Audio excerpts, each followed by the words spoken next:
धरती पर ऐसी जगह बहुत कम है जहां पहुंचकर इंसान को ऐसा लगे जैसे वो किसी दूसरे ग्रह पर आ गया हो। ना पेड़, ना हरियाली, सिर्फ मिट्टी के अजीब आकार वाले पहाड़ और चारों तरफ एक खामोश सन्नाटा। मैं इस वक्त खड़ा हूं भारत के सबसे रहस्यमयी इलाकों में से एक लद्दाख के लामायुरु में, जिसे कहा जाता है moonland of India. Lamayuru Leh से लगभग 125 किलोमीटर दूर श्रीनगर लेह हाईवे पर बसा एक छोटा सा गांव है।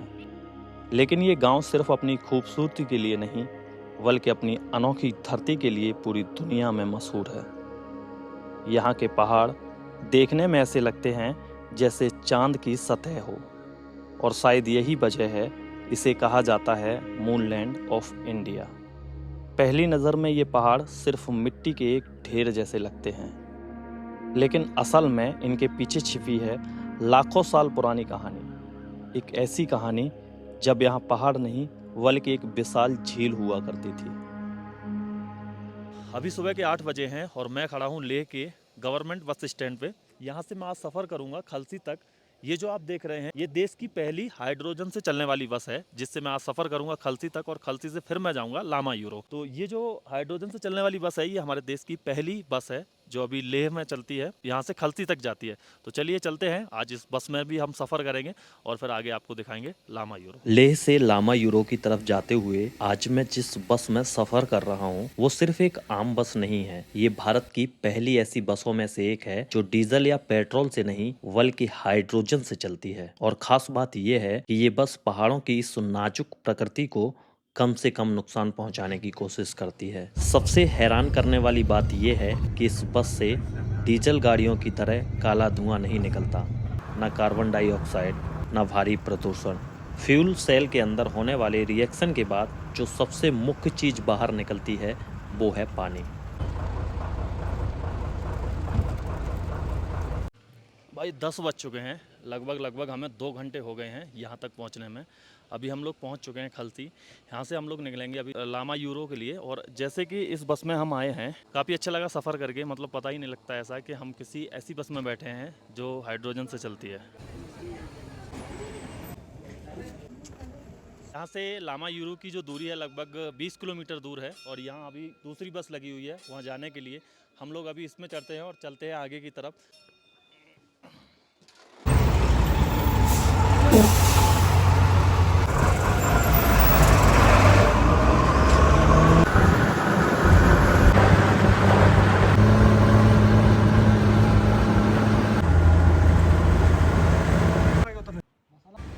तो मेरे पीछे ये जो आप देख रहे हैं गांव, ये है लामायुरु।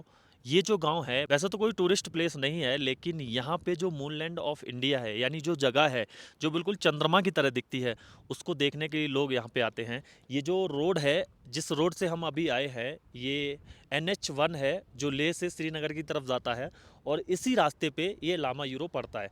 तो अगर आप कभी लेह से श्रीनगर की तरफ जाते हैं तो यहाँ पे रुक के वो मूनलैंड देख सकते हैं। काफ़ी खूबसूरत जगह है। चलिए हम अभी चलते हैं उसी जगह पे जिसको मूनलैंड ऑफ इंडिया बोला जाता है, यानी वो जगह जो चंद्रमा की तरह दिखती है। हम लोग भी चल के देखते हैं कि आखिर वो कैसी जगह है जो चंद्रमा की तरह दिखती है। क्या ऐसा पॉसिबल है कि इंडिया में ऐसी कोई जगह हो जो चंद्रमा की तरह दिखती हो। ऊपर मोनेस्ट्री है, मोनेस्ट्री भी आप लोगों को दिखाएंगे। जो लामायुरु मोनेस्ट्री है वो काफ़ी ऊंचाई पे है। तो चलते हैं नीचे की तरफ। छोटा सा गांव है, और गांव से थोड़ा सा पीछे जब आप जाएंगे तो वो मूनलैंड पड़ता है।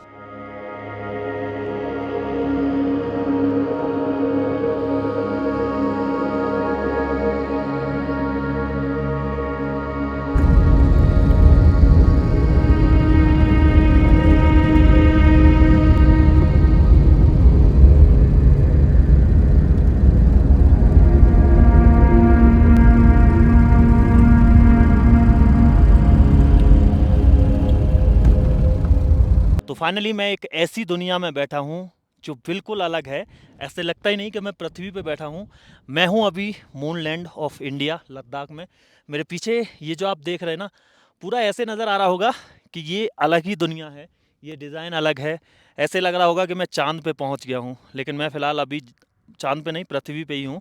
पृथ्वी पे ही आपको एक ऐसी जगह देखने को मिलेगी जो बिल्कुल चाँद की तरह दिखती है। ये पूरा एरिया यहाँ पे जहाँ पे मैं बैठा हूँ, लगभग अभी मैं 12,000 फीट की हाइट पे हूँ। और यहाँ पे जो एरिया है पूरा ये मूनलैंड ऑफ इंडिया के नाम से जाना जाता है। चारों तरफ आपको इस तरह की बनावट दिखेगी, ऐसा लगेगा जैसे कि मैं वास्तव में चंद्रमा पे आ गया हूँ। यहाँ बिल्कुल सूखे हुए पहाड़ हैं, इनकी बनावट बिल्कुल अलग है। यहाँ इस तरह के पहाड़ और पूरे लद्दाख में कहीं पे भी देखने को नहीं मिलते। लद्दाख तो छोड़ो, और पूरी दुनिया में कहीं देखने को नहीं मिलते।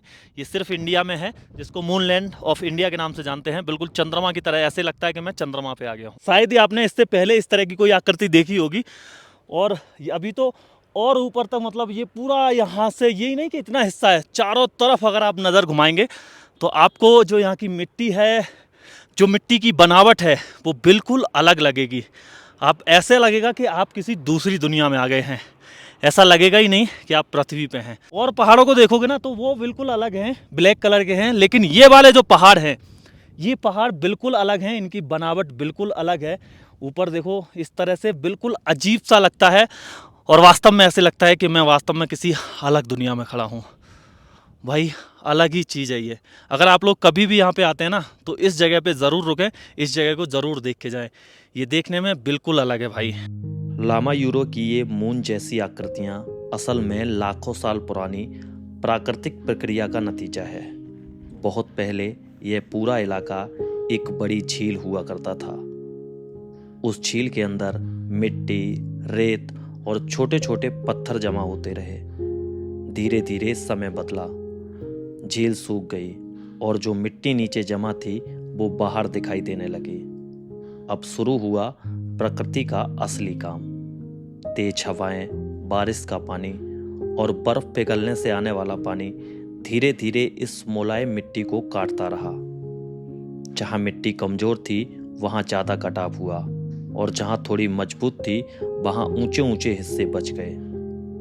हजारों लाखों सालों तक ये कटाव चलता रहा, और धीरे धीरे इन पहाड़ों का आकार इतना अजीब बन गया कि वो चांद की सतह जैसा दिखाई देने लगा। यानी आसान भाषा में कहें तो ये पहाड़ किसी इंसान ने नहीं बनाए, बल्कि हवा, पानी और समय ने मिलकर इनको तराशा है।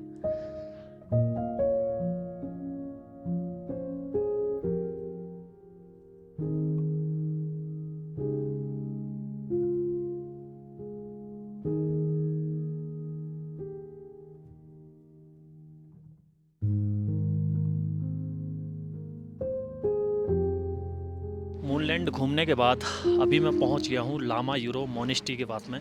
ये जो मोनेस्ट्री है लगभग 1000 से भी ज़्यादा पुरानी है। इस मोनेस्ट्री के नीचे कुछ मड हाउस बने हुए हैं जो बिल्कुल गुफाओं में बने हुए हैं। ऐसे लगेगा कि गुफाओं में वो लोग रह रहे हैं। चलिए मोनेस्ट्री चलते हैं। इसको लामा यूरो मठ के नाम से भी जानते हैं। कहते हैं ये जो मोनेस्ट्री है 11वीं शताब्दी में बनाई गई थी, और बौद्ध गुरु नरूपा ने यहाँ मेडिटेशन करने के लिए इस जगह को यहाँ बनाया था।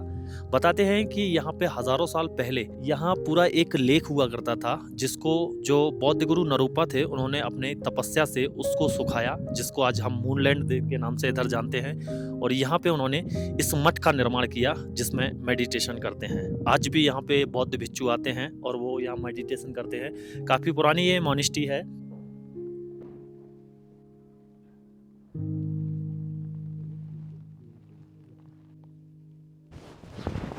दोस्तों मोनेस्ट्री से नीचे आने के बाद आपको ये घर दिखेंगे यहाँ पे, जो काफ़ी पुराने घर हैं।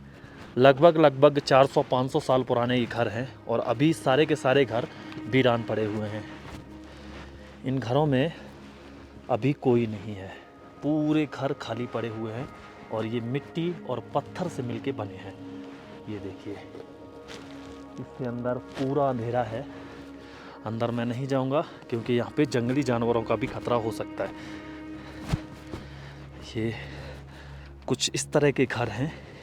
इन घरों को आप देख सकते हैं, काफ़ी समय से वीरान पड़े हैं।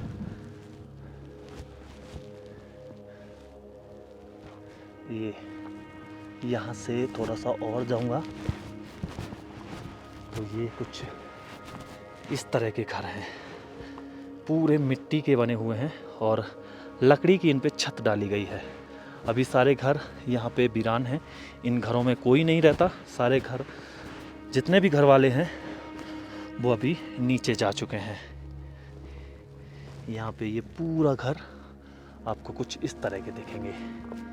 ये देखो, ये मिट्टी की दीवार है पूरी, और यहाँ पे पत्थर को भी लगाया गया है। तो काफ़ी पुराने ये घर हैं।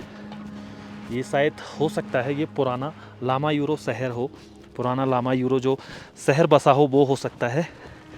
इधर से देखो, ये नीचे पूरा अंडरग्राउंड की तरह है, ये इस तरह का। लेकिन थोड़ा डरावना भी है। यहाँ कोई नहीं है सिवाय मेरे। ये नीचे की तरफ जाता है। पता नहीं क्या हुआ ऐसा कि ये सारे लोग घरों को छोड़ के जा चुके हैं। पूरा ये जो आप देख रहे हैं पूरा बस्ती वीरान है, इनमें कोई भी नहीं है। ये देखो, अभी मैं एक छत के ऊपर हूँ और यहाँ कुछ इस तरह के ये पूरे घर वीरान पड़े हुए हैं। सारे के सारे ये कच्चे घर हैं। ये जो घर आप देख रहे हैं ये काफ़ी पुराने घर हैं, लगभग 300 से 400 साल पुराने घर हैं, और इन घरों में अभी कोई नहीं रहता है। सारे के सारे घर वीरान पड़े हुए हैं। यहाँ पे अगर देखेंगे, एक छत के ऊपर मैं हूँ और ये छत कभी भी ढह सकती है, नीचे यहाँ पे जा सकती है। तो ये हैं पुराने घर जो मिट्टी और पत्थर से मिलके बनाए गए थे, लेकिन अभी इनमें कोई नहीं रहता है। ये घर वीरान पड़े हुए हैं। ये देखिए, कभी इन घरों में बड़ी ही रौनक रहा करती होगी, लेकिन अभी इन घरों में कोई नहीं है। ये पुराना गांव है और अभी यहाँ से निकल के सारे जो लोग हैं वो रोड की तरफ जा चुके हैं, रोड के किनारे बस चुके हैं और इन घरों को ऐसा ही छोड़ गए। तो ये पूरी तरह से अभी वीरान हो चुके हैं। ये देखो, यहाँ से इन घरों में कोई भी नहीं है। मैं थोड़ा सा और नीचे की तरफ चलता हूँ और आपको दिखाने की कोशिश करता हूँ।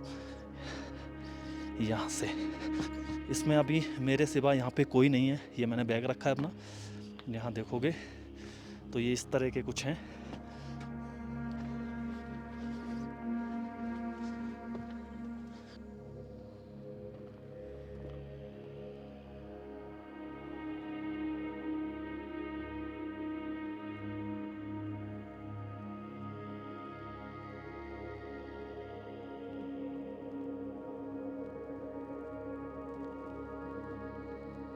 झूले जी, कैसे हैं? बस ठीक है। क्या नाम है अंकल आपका? और दूर जी।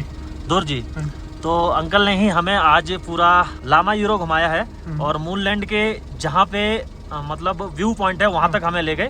वो काफी हाइट पे है, तो काफी अच्छा लगा अंकल आप साथ घूम के। टैक्सी कम क्यों है इधर?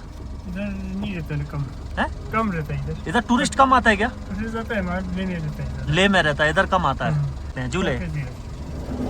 तो आखिरकार आज का ये सफ़र यहीं ख़त्म होता है।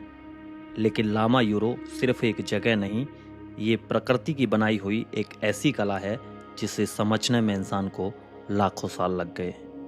यहाँ की ये मिट्टी वाले पहाड़ हमें बताते हैं कि समय कितना ताकतवर होता है। हवा, पानी और प्रकृति की छोटी छोटी ताकतें धीरे धीरे पूरी धरती का चेहरा बदल सकती हैं। और शायद यही वजह है कि लामा यूरो को देखकर ऐसा लगता है जैसे हम धरती पर नहीं किसी दूसरे ग्रह पर खड़े हों। एक तरफ करोड़ों साल पुरानी ये मूनलैंड और दूसरी तरफ भविष्य की टेक्नोलॉजी पर चलती हाइड्रोजन बस।